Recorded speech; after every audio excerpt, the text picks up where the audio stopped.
그리고 또 재밌었던 데 있어요? 그 오이디푸스의 탈주 이 부분 재밌는 것 같은데 223쪽? 네, 한번 읽어볼게요.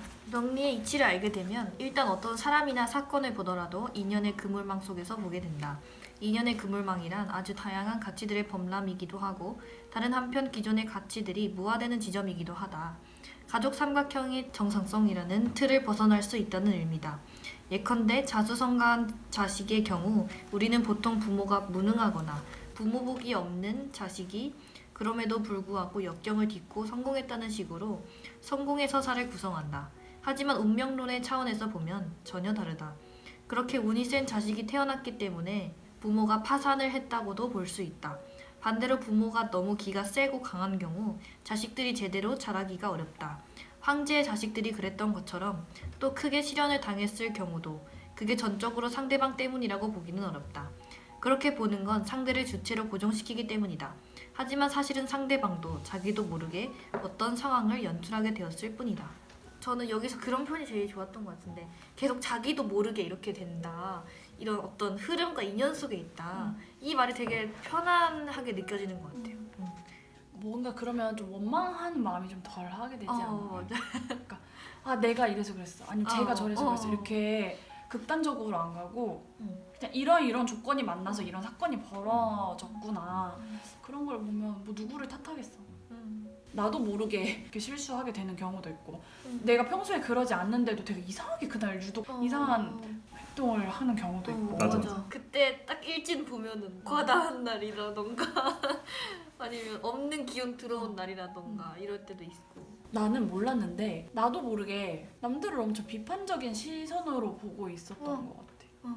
근데 금이 좀 그런 기운이잖아. 그래놓고 혼자 괴로워해. 그래놓고 혼자 괴로워해. 그러니까 그래도 신금은 뭔가 섬세하기라도 하잖아. 근데 경이 진짜 센 사람들은 자기 갖고 있는 추구하는 방향이 옳아야 되겠다 싶은 거야. 아니면 진짜 이게 막 큰 바위가 탕 서 있으니까 나를 보고 나를 따라와 막 이런 느낌이 좀 있는 것 같은 거야. 그래서 아 진짜 다듬지 않으면 안 되겠다 그런 생각 좀 들어. 난 오히려 경금은 괜찮은데 신금 왜 이러지? 이러면서 자기가 못 났어. 왜냐면 경금은 그 언니가 말한 것처럼 또하게 돼 있는데 신금은 약간 옹졸한 느낌. 이 재밌다니까. 이게 이쪽은 섬세하다고 표현하고 자기는 정조하다고 표현하고. 그러니까 어떻게 보느냐에 따라서 해석이 진짜 달라. 분분하다니까. 그 가끔씩 경금 볼 때마다 아 되게 시원시원하다 이 말이 있는데 왜냐면 같은 심정인데 아웃으로 팍 나가니까 이게 확 시원하다 이게 있는 것 같아. 그러니까 이게 진짜 난 신기한 게 서로를 보면서 그 대리만족을 하는 거야. 맞아. 만족의 순환골이 아니야 이거. 만족의 순간. 아니 그러니까 자기 자신한테 좀 그렇게 했으면 좋겠는데. 그러니까. 저거 좋은데 이런 것만 보이는 거. 맞아. 그러니까 자기는 자기가 제일 잘 보니까 그런 거 같다. 이번에 너희 뭐 세운 대운이 뭐야? 은쌤이 지금 뭐야? 나는 그 도중에 왔는데 무인, 인성재성. 난 6대운이어서 26살까지 무인. 아 그럼 거의 끝나는 쪽이네? 근데 지금 23살이에요. 3년. 아 지금 23살이야? 아 은쌤 3년 뒤에 어떤 행보를 보일지 궁금해. 정축이 들어. 화 들어온다. 처음 관성이 들어와서 엄청 힘들 것 같아. 고생할 것 같아. 쌤쌤은 보는 맛이 아주 쏠쏠하겠고. 난 재밌는 게 내가 진짜 또 초등학교 1학년 때부터 고1 때까지 쭉 반장을 하고 고2 때 부반장을 하고 고3 때 부반장을 했나 그랬거든? 근데 나 그때 병화가 들어와. 근데 병화가 나한테 관성이야. 그치. 근데 신기한 게 병화가 끝나는 해부터 반장이 하고 싶다, 부반장이 하고 싶다 이런 욕구가 좀 사라졌거든? 그리고 대학교 때는 오히려 막 빠지려고 했고 근데 병화가 나한테 관성이잖아. 그러니까 내가 그 조직에서 에너지를 계속 쓰고 싶었나 봐. 그래서 그런 뭔가 학급에서 막 권력욕이 있어. 그때 엄청 괴팍했거든 내가. 경병 또 충이잖아. 맞아. 이러니까 엄청 에너제틱했는데도 괴팍하고 조직의 한가운데 있으려고 하고 그랬던 거. 재밌다. 근데 운이 다 끝나니까 그런 마음이 안 들더라고. 언니가 그거 말하니까 경금한테 병화랑 신금한테 병화랑 다르게 발견된다는 걸 알았어. 왜?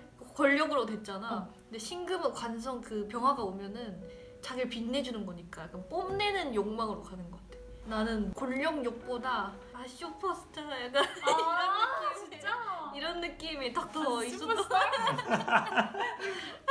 그런 게 있었던 것 같아. 오, 신기하다. 대훈이 뭔가 그 딱 삶의 변곡점이 돼서 재밌는 것 같아. 그 사건이 탁 터지잖아. 두려워지는. 네. 26살? 아, 대운 두려워요. 저 지금 어. 30에 이제 영대운이니까 30에 바뀌잖아요. 네. 그때부터 40년 동안 인성이 계속 들어와가지고 무서워. 근데 인성이 하나도 없었던 사주가 그래 나도 인성이 무서워. 들어오기 시작하니까 용재 인성이 지금 없어? 하나도 없어. 재성 관성이 엄청 많아서 이 대운으로 인성이 들어오면 내가 도대체 어떤 삶을 사는 거야? 막 이런 게 있어. 그럼 완전 상생 그거 아니야? 잘 돌릴 수 있으면 좋겠는데 이제 익숙하지 않은 기운이니까 어떻게 될지 모르지. 되게 어떤 느낌인지 잘 모르겠다. 나는 나도. 그 인성이 많아서 재성이 들어오면 힘들었거든. 인성이 너무 많아가지고 어떤 느낌인지 잘 모르겠는데 일이 들어오면 힘들어 선생님. 좀 힘들어. 내가 이렇게 막 이렇게 만들어서 하고 이렇게 뭐 탁탁탁탁 해 정리하고 이런 걸 별로 안 해가지고 여기 보면은 그냥 남들 등에 타고 그냥 간다 이 말 있는데 그걸 그러다가 내가 해야 되는 거야. 그게 난 힘들었었어 되게. 근데 그 반대는 어떨지 난 모르겠어. 신기했거든. 나는 이제 오히려 은샘이 더 이해가 안 될 때가 많은 게 그러니까 이 받는 기운이라고 해야 되나? 그게 너무 어색하긴 하거든 나는.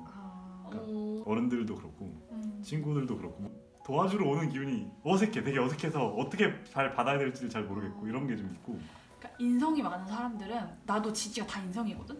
그 일지 빼고 그게 별로 안 힘들지 맞아. 않아.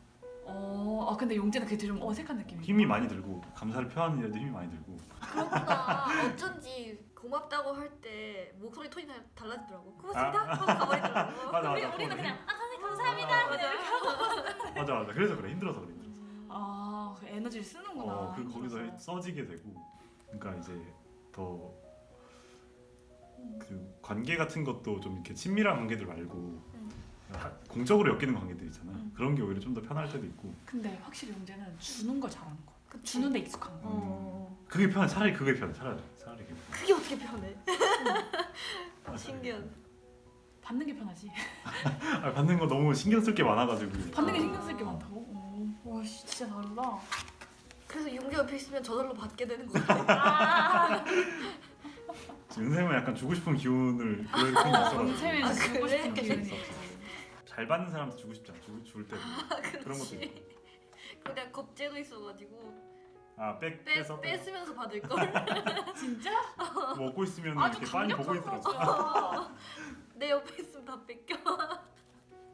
나눠주세요. 네. 어디가 재밌었나요? 저요. 어딥니까? 113쪽이요.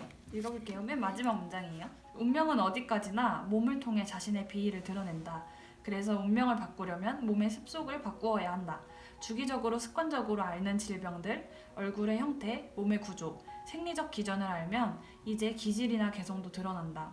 기질의 핵심은 사건을 대하는 태도와 심리적 회로가 있다. 심리 기전 또한 생리적 오행과 연동되어 있다. 예컨대 목, 간, 담은 분노, 화, 심, 소장은 기쁨, 토, 비, 위는 생각, 금, 폐, 장은 슬픔, 수, 신장, 방광은 두려움의 정서를 담당한다. 그래서 해당 장기에 문제가 있으면 감정의 균형이 깨어지게 마련이다. 예를 들면 간담의 목 기운이 태가 불급이면 분노의 감정에 쉽게 휘둘리게 되고 심소장의 화기운의 문제가 되면 기쁨의 정서가 조절이 안 된다. 그래서 기뻐했다 슬퍼했다를 반복하게 된다. 비위에 토기운의 불균형이 생기면 쓸데없는 망상이 멈추질 않는다. 신경성 위장병이 많은 건 이 때문이다. 폐, 대장의 금기운의 균열이 있으면 슬픔에 쉽게 노출된다. 작은 일에도 우울증에 걸리기 십상이다. 이게 오장육부랑 감정이랑 연결되어 있고 내 안에 있는 자연의 기운이랑 그 오장육부의 어떤 태가불급의 기운이랑 또 같이 간다. 이런 말씀을 해주시는 거잖아요. 근데 생각해보면 제가 위아래로 금이 통하잖아요. 일단 제가 어렸을 때 그 아래에 금이 들어왔나? 대운에 금이 들어왔나? 금이 들어왔었어요. 근데 그때 제가 항상 축농증이 있었고 한때는 폐렴에 걸려서 병원에 입원한 적이 있어요. 근데 그 기운이 대운인가 세운에서 빠지고 나서 응. 어느 순간부터 겨울마다 내가 두루마리 휴지를 안 가지고 다니는 거야. 오. 나 진짜 그 정도로 충동증이 좀 심했거든? 무조건 겨울에는 그걸 챙겨야 될 정도로. 근데 그 기운이 좀 퇴과했던 게 조금 빠져서 그런 것 같기도 하고, 그리고 제가 지지가 다 토야. 그러니까 이게 비위 생각이잖아. 그러니까 생각 망상이 진짜 맞아. 맞아. 너무 슬픈 게 뭔지 알아? 금바다에 그 토가 나면은 슬픈 망상이. 맞아. 나 토가 제일 많거든. 너 토 많아? 토가 관이어가지고 토 제일 많은데 거기 많고 내 수기운이 세잖아. 두려운 나도 망상이야? 그러니까 불안한 망상을 계속해. 그러니까 이러면 어떡하지? 저러면 어떡하지? 누가 나 버리면 어떡하지? 이 생각을 계속해가지고. 두려운 망상과 슬픈 슬픈 망상. 결국엔 망상을 한다. 망상한다 이게. 그러면 토를 극해주는 게 뭐야? 목인데 근데 그렇게만 안 본다고는 하더라고. 일간에 따라 달라. 금은 수가 많으면 이제 흘러가는 게 있고 다 다르더라고. 제가 임수를 만나면 그렇게 뭔가 되게 명료해져요. 맞아. 너도 그래? 나도 수 만나면 그렇게 명령해져. 일 만나면 이런 거였군 이러면서. 그러면 은분간끼리 그게 있나 봐. 왜냐면 난 임수를 만나야 그런 느낌을 받는데 은세미는 뭐가 더 명료해진 느낌인데? 좀 달라? 임수는 편하고 개수랑은 잘 맞는 것 같아. 그 명료해지는 것 같아. 그러면 용재는 수니까 뭐가 들어와야 그게 좀 을목? 내가 잡것이 많아가지고 생각이 이걸 쳐내주는 느낌이 있는데 그러니까 그때 남는 것이 되게 명료한 느낌이 들고, 반대로 내가 은샘을 맞이하는 입장에서는 뭐 나는 이제 은샘이 명료하게 받는지 이런 거는 고려하지 않고 그냥 생각하면 그냥 말이 많아지긴 해. 여기들이 만나면 수다. 신금 만나면 방언이 터져가지고 잘잘잘잘 나오고. 근데 이게 신금들한테 거의 다 그런 것 같아. 여기 있는 신금들한테도 생각해보면은 거의 다 그러니까 이게 뭐 말을 고르는 것도 아니고 그냥 쓰잘데기 없는 얘기고 중요한 얘기고 오늘 느낀 거 그냥 이게 주르륵 나오는 게 있어. 근데 그게 뭔가 되게 영감이 되지 않아? 내 생각을 정리하는데? 맞아. 신기하다. 참 재밌네요. 사주는 얘기하면 끝이 없어요. 그니까요. 저 이거 3시간이고 찍을 수 있어요. 네. 할 얘기가 진짜 많은데 그럼 저희 마무리로 같이 좋았던 부분 한번 같이 읽고 마무리 지을까요? 좋아요. 228쪽 여기도 괜찮았고. 228쪽? 그렇다. 모든 존재는 원초적으로 출가자이자 이주민이다. 우리는 어느 날 문득 아주 우연히도 이 별에 도착했다. 부모의 몸을 잠시 빌린 채 우리가 할 수 있는 일은 다시 길을 떠나는 것이다. 낯선 삶을 향하여 새로운 길을 열기 위하여. 그것만이 나를 낳아주고 길러준 천지 만물과 부모에 대한 유일한 보답이다. 운명의 지도가 필요한 건 이 때문이다. 집에 머무르면서 길을 떠나지 않는 자에게 지도란 무의미하다. 길을 떠난다는 건 그 자체로 오이디푸스적 표상으로부터의 탈주의 다름 아니다. 오이디푸스는 길을 떠났건만 정작 우리들은 오이디푸스에 머무르는 이 지독한 아이러니. 만약 오이디푸스가 다시 귀환한다면 그는 말하리라. 이제 그만 오이디푸스 삼각형에서 탈주하라고. 거기에는 어떤 출구도 구원도 없다고. 오직 상처뿐인 팔자의 굴레를 벗어나 우주적 생명력이 약영하는 길 위에 나서라고. 사주명리학의 이치 또한 마찬가지다. 육친법의 좁은 틀에 갇히지 않고 생극의 파노라마가 펼쳐지는 별들의 세계를 탐험하기 위해선 가장 먼저 오이디푸스 콤플렉스의 덫을 박차고 나오는 용기와 담대함이 필요하다. 와. 그리고 선생님들 이 책의 마지막에 이 QR코드를 찍어보시면 고미숙 선생님 강의랑 오창희 선생님의 사이로 진행됐던 운명 토크 영상을 보실 수 있습니다. 와. 네. 그러면 오늘은 여기서 마치도록 하겠습니다. 안녕.